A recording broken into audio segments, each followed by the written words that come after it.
gracious and kind. All right, hi everybody. David Fogel back with you, CEO of the Symphonina Foundation, and back with another Symphonina Foundation podcast. I'm joined today by composer and performer Lawrence Hancock. Lawrence, how are you? Doing well, David.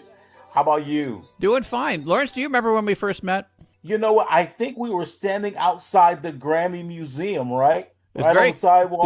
That is very close to the truth. The truth is, we met in the elevator on the way out of that event, and I believe you and your wife walked in, and I was there with my wife, and we were looking at each other. I said, "Well, you know, what kind of music do you do?" You said, "Gospel music." And I said, "What kind do you do?" "I do symphony music." You're like, "Wow, I go to the Detroit Symphony all the time." And we couldn't stop talking because we were going down the elevator, and we walked out, and then Ed Basil walks by. You introduced me to Ed. That's the first time I met Ed.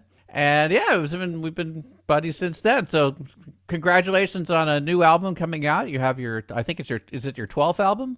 12th album. Well, amazing. 12th album. God Chose Me. And you do a lot of gospel music, but you also have symphonic elements in your music. And as a big Symphony Foundation, Symphony Orchestra fan, I wanted to make sure that we had an opportunity to bring you on and also point out, we can spread the joy of symphonic music in many ways, and gospel music is one of those ways too. So congratulations to all of you. When does your album come out? The album comes out on March the 20th. That will be on next Friday.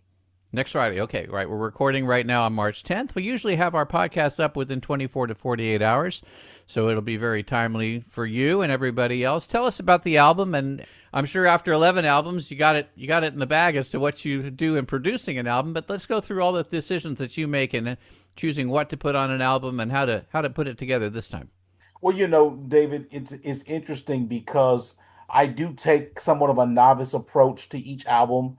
I learned early that the music business changes, as we know that music always changes, right? It's a circle of fifths, even stylistically. So I don't really go into a record with any preconceived notions. I do start off with about 50 compositions or so, and really allow those concepts to kind of speak to me, if you will. And we do some writing, and then we do a lot of recording, of 50 or so compositions. We probably record upwards of about 40 plus. Wow. And then, you get into the space of doing the arrangement, and that's when it gets really fun. And then the music really kind of takes a life of its own. And that's really where the symphonic piece really kicks in. My very first instrument in this life was a violin. So I played violin 5th, 6th, and 7th grade, and obviously got to junior high and middle school, whatever you call it, from your part of the country. Yep. And discovered that I really wanted to sing. And so I gave up the violin to sing. But obviously the orchestration is still a significant part of what we do from a creative standpoint. And we incorporate multiple styles of orchestration and other musical themes from around the world with a singular aim, and that's to be able to compel people to know Jesus. And we're excited about that opportunity. And I was listening to your album, and it really is quite a varied assortment of things. Everything from, you can correct me if I get this wrong, but I would say everything from a little bit on the hip hop, maybe even rap side, to things that are more on the ballad side with, like I say, symphonic elements. So how do you, when you have 50 things that you've composed, how do you go about choosing the 12 that are going to be the 12? It's interesting because I have a I have a 5-second rule. Okay. And if the music doesn't really move me in the first 5 seconds, it doesn't make the record. Okay. And that's usually after the arrangement phase. You're kind of biased in the composition. You think all the compositions are good, but you gotta kind of have that initial reaction to the music in the first 5 seconds. If it gets to 10, it probably won't make the record. And that's usually how we're able to cut it down. And it's been a process that has served me well. Well, that's pretty, that's short. 5 seconds is short. No slow ballad intros for you then. No, it's interesting because by the time the song is mixed, there may be a different overall presentation. But when you talk about just the composition and the arrangement without a whole lot of production work just yet, just the track, just the vibe of the song, in the first 5 seconds, it's got to hit you. Yeah. And then from there we get really creative with the mix phase to be able to make sure that we've got some really interesting ballad types of intros and things like that that you hear on the records. Yeah. But it doesn't start that way, to say the least. I understand. Of the 11 albums that have preceded this one, and forgive me for not knowing, but that's why we're here. Are they all in the gospel genre, or have you branched out to other things along the way? You know what? Great question, David. No, all of the records that I do Hmm. are definitely in the gospel genre. Hmm. God and I kind of entered into an agreement right around the age of 3. I Okay. said, if you let me play the Hammond organ, I'll make sure that I don't do any other genres of music. And he blessed me with the ability to play. Wow. And Okay. so All right. no musicians in my family, so it definitely was divine intervention to All say the right. least. All right. So that's where I am. But to the point, I definitely am a student of every genre of music on the planet. Yeah. And I have an appreciation, and obviously I support, my good friends like Ed Basil and Sharu and Hmm. Nasser and my good friend Kit Wakely and all those guys that definitely do everything from jazz to classical compendium, to even some chant oriented music as well, Yep. because I'm really a fan of chant. And have you incorporated? I guess you have incorporated almost all of those things in your music at one point or another. You know what? I've come pretty close. Believe it or not, on the backside of my brain, there are some thoughts already brewing about album number 13. Okay. And there's some styles yet that we haven't touched. But to be honest, it's not even so much that it's an envelope that we push to try and incorporate these styles. They just kind of happen germanely and transparently. I didn't realize until we were in the mix phase that this album is so heavily symphonic. I Hmm. mean, there's a whole movement that occurs right around song number 7 all the way right into song number 12, 13, where there's just the album just takes a different move, and it's definitely pleasing to the ear by way of obviously the reviews that we've gotten so far from Hmm. domestically as well as abroad, and we're excited. When you're going into production on any of your albums, what two things? One is, how in charge are you? Are you the one who's in charge of everything, or do you defer to other people? Oh, absolutely. I am definitely a record producer. When I was a kid, Hmm. that was the thing that I thought I was going to be. I thought I didn't have any aspirations of really being an artist at all, definitely being a composer and a producer. So that's definitely one of those non-negotiables. I do take in some concepts from people Hmm. from time to time as to what can happen with the track early on. But by the time I get to the production phase, we're pretty locked in. Okay, and then the other thing I wanted to ask you is, over the years, which have been probably a few years now to do 12 albums. I don't know how many years, but probably a few.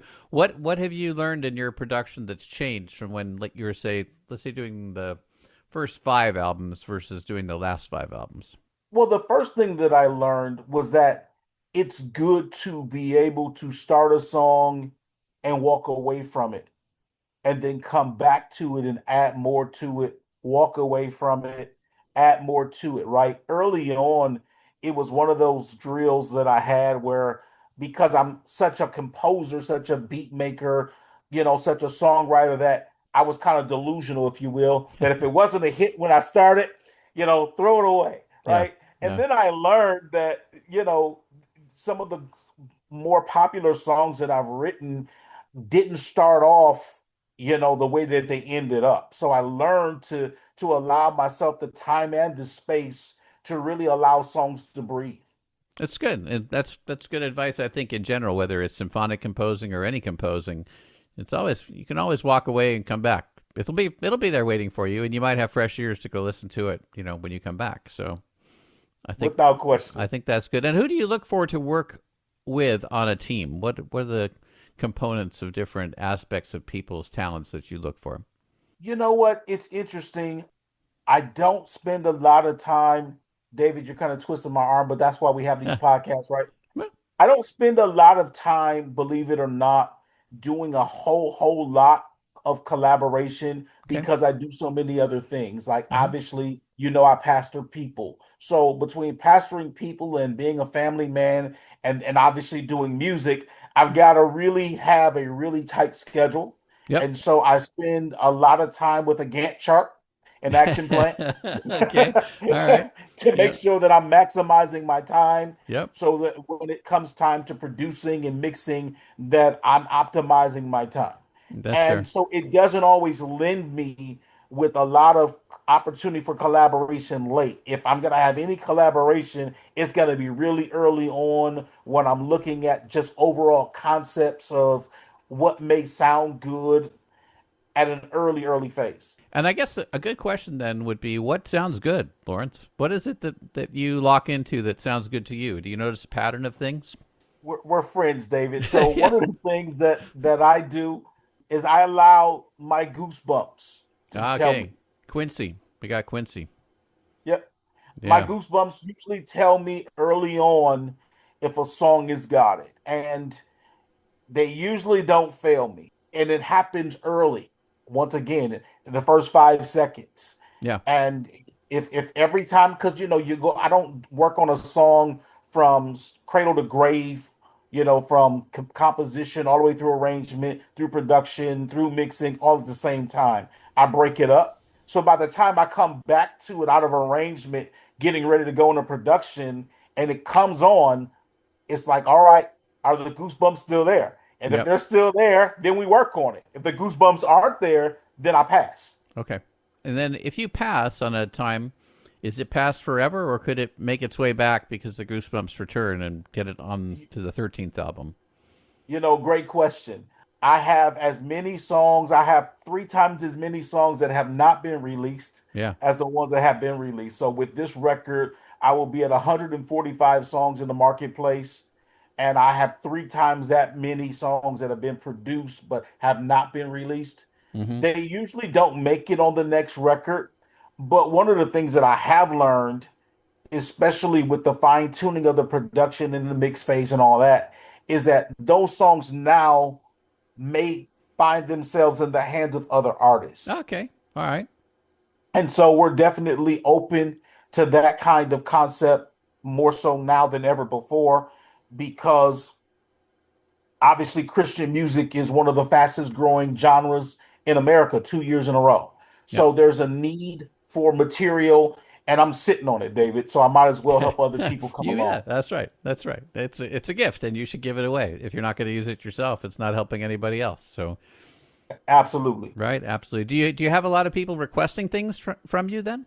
It's interesting, David, because the last 2 years I've been asked to collaborate on things as a vocalist, which was pretty humbling. Okay. I think the challenge for me is that people, they respect it, but they don't respect the fact that I am a gospel artist. So Hmm. most people think that because it's a different genre, that there aren't any real rules other than the fact that I'm just a musician and a vocalist, an artist. But I really do restrict myself more so because I pastor people and I don't want people to think, evil or ill of me because of what I do. And I sacrifice some opportunities that way. Yeah, I do realize that those opportunities won't always be there, but the deal that I cut with God at 3, I try to remain true to it. I have no memories of when I was 3, so I don't know what I was doing when I was 3. But it's good that you know, and it's good Oh, that David, I was mesmerized. Oh my The goodness. organ, the Hammond organ, and in our church experience, I just was locked in. And I'm just Okay. like, God, if you let me do that, whatever you want me to do, you can There, count me in. there. You said you played the violin when you started too. Did you ever come back to it? You know what? I haven't. That's probably one of my regrets. But what became my primary instrument was piano. And so Yeah. obviously I spend a lot of time in front of the piano, the organ, the keyboard, and Sure. and of course, it helps with composition. It does, absolutely. But I think too, playing any instrument, especially if you're going to compose anything for it, being able to play it at some level, and you can play violin at some level, it's there in your brain still. It does help to let you know what would be reasonable for a performer to do and what would require an unreasonable level of talent to do.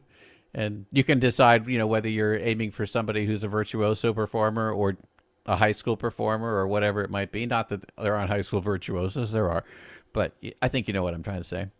I do. And one of the things that's really cool, if I can give this away, that's what makes my compositions and arrangements kind of work, is that I do have a really good idea of how the instruments that we use should sound as a solo instrument Hmm. within the orchestration and how it can create the right tapestry, if you will, against vocals. Now, obviously, spending a lot of time, fifth, sixth, seventh grade playing violin, we had the performances, we attended the Toledo Symphony Orchestra and things like that, and Detroit Symphony Orchestra and things like that. But we didn't really get a lot of vocal performance with the orchestra in those days. So Okay. I'm really focused on making sure that the orchestration is complementary to what we're doing vocally, that really kind of helps take the vocal performance to the next level. And understanding what the instruments are supposed to do is what's allowing me to be successful with these orchestrations, because they definitely are coming back in the reviews already for this record in a highly, highly favorable way.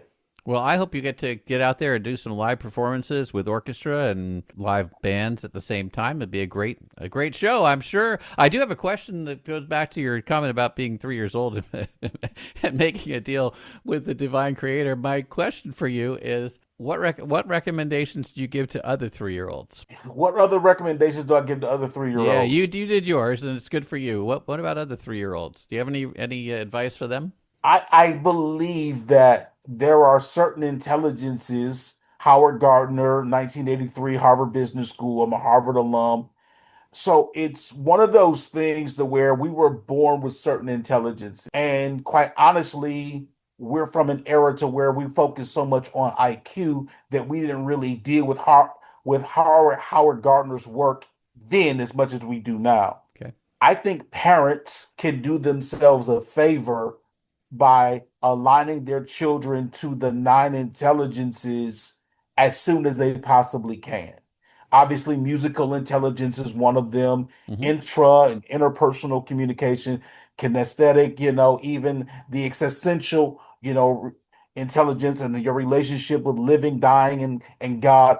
And so, because I got saved at 4, a year later, Hmm. I definitely recommend that parents have meaningful conversations with their kids at 3 or 4, and they may not have it all figured out.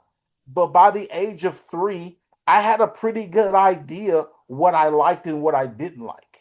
And then the parent can then say, all right, is this A, reasonable? Right? Right. Right. And then what's the first milestone to really invest in this particular child's gift or intelligence? Yeah. And the truth of the matter is, because you walked me down that path, it took my parents a while before they really understood that I was talented enough. And by the time they really figured it out, I was 17 on my way to college on a composition scholarship Yep. that they didn't even know existed, right? They didn't even know that kids could even earn scholarships for music. So Yep. that's the reason why you asked the question about the 3-year-old. Start early. Yeah. Make sure That that you at least have a pulse on what their intelligence may be. and that's a good set of advice too for the obviously the parents of that 3-year-old. So I don't know what the numbers are around the country. I just know every time I look at the state proficiency levels, whether they're English, math, or the absence of music in public education, it's disappointing every single time I look. So parents, please, help us out here, right? Without question. And and obviously I'm passionate about making sure that I'm touching every young person that I can, that I reach wherever I am. If they're interested, I take the time to have the conversation to inspire them. I mean, with so much technology, it's not the way it used to be. They can actually get going with a couple of pieces of equipment to Yep. really discover if they've really got some high level intelligence in that space. Yep. You don't need too much to get going, do you? Really? No. No, it's great. It's a great time to be alive. It really is, Lawrence. It's a great time to be alive. Without question, my friend. You know, there's an old saying from one of those Disneyland rides, the GE Carousel of Progress, I think it was. It's a great, big, beautiful tomorrow. And it probably will be if we don't screw it up. Absolutely. Lawrence, if people want to get in touch with you, what's the best way to do that? The best way to get in touch with me is solo.to/Lawrence Hancock Music. And it's there that you can obviously reach out to me via email, via text, through the social handles. You can take in, the latest and greatest music. You can read the press and reviews of the latest and greatest music. And it goes back and provides somewhat of a chronology, if you will, of my recent years and development. And, just allows people to kind of get a feel for, not where it started. We don't go all the way back to 2013, right? But we do pick up right about album number 8. Mm-hmm. And so we've been building the solo chronology, if you will. And it's nice just to be able to see what different people in the press and different reviews for each record. And people have been very kind, just as you've been kind to me today. And I'm definitely grateful for it. Well, we're grateful for you, and we wish you the best of success on the 20th, that's a week from Friday, for the launch of God Chose Me, and looking forward to what comes next in 2026 and beyond. Lawrence, you keep us posted on all of your progress, and if there's anything we can do at the Symphonina Foundation to be of help to you, just let us know. I'm looking forward to taking you up on that. Sounds good, Lawrence. You take care. Thank you so much. Thanks for having me. Always knowing amazing what will make my day. Oh, I'm speechless. Your favor is better than money on any day. Oh, I'm speechless. Oh, I'm speechless. Oh, I'm speechless.